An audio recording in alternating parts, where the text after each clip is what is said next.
Kami persilakan Prof. Jurnalis. Terima kasih. Assalamualaikum warahmatullahi wabarakatuh. Assalamualaikum warahmatullahi wabarakatuh. Saya melihat masalah kita mungkin ranah tidak bisa digabung dengan rantau begitu saja. Karena Mbok kira di ranah persoalannya mungkin lebih spesifik, yang solusinya sesuai, dan di rantau mungkin berbeda.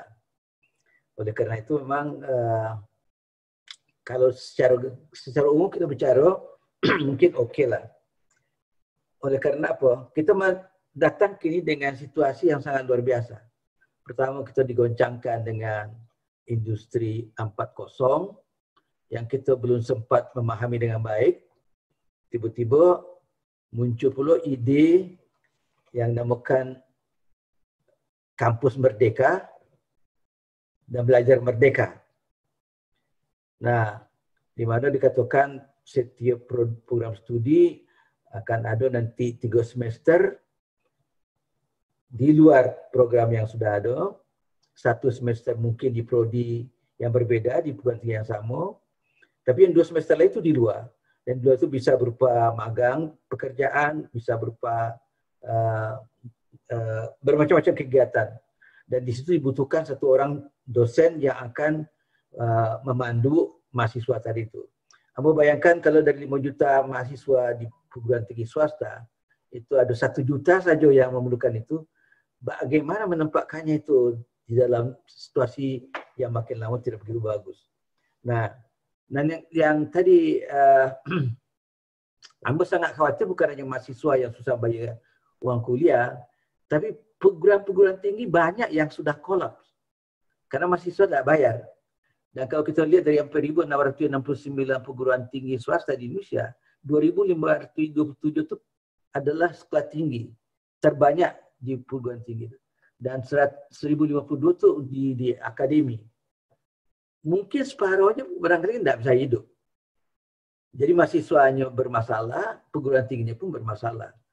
Nah, lantas siapa yang akan turun tangan membantu? Karena di APBN tidak ada. Kalau anggaran pendidikan di Indonesia kan masih 0,2%, jadi Malaysia sudah 2%. Jadi kalau mengharapkan dari APBN barangkali mungkin tidak bisa.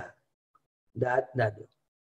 Untuk BPJS Kesehatan aja yang membutuhkan 20 triliun, tidak bisa pemerintah mengatasi.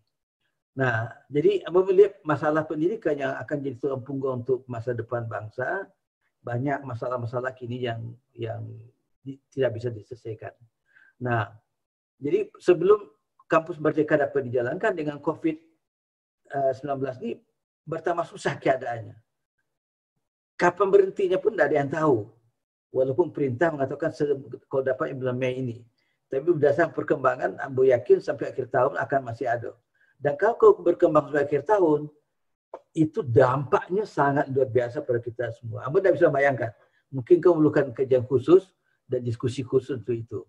Nah, dan Ambo bisa mengatakan adalah mungkin pemerintah kalau tidak bisa membantu dengan nyata, memberikan dispensasi, misalnya PBB misalnya, itu bisa dibebaskan pada sekolah-sekolah, baik perguruan tinggi maupun di pendidikan dasar dan menengah.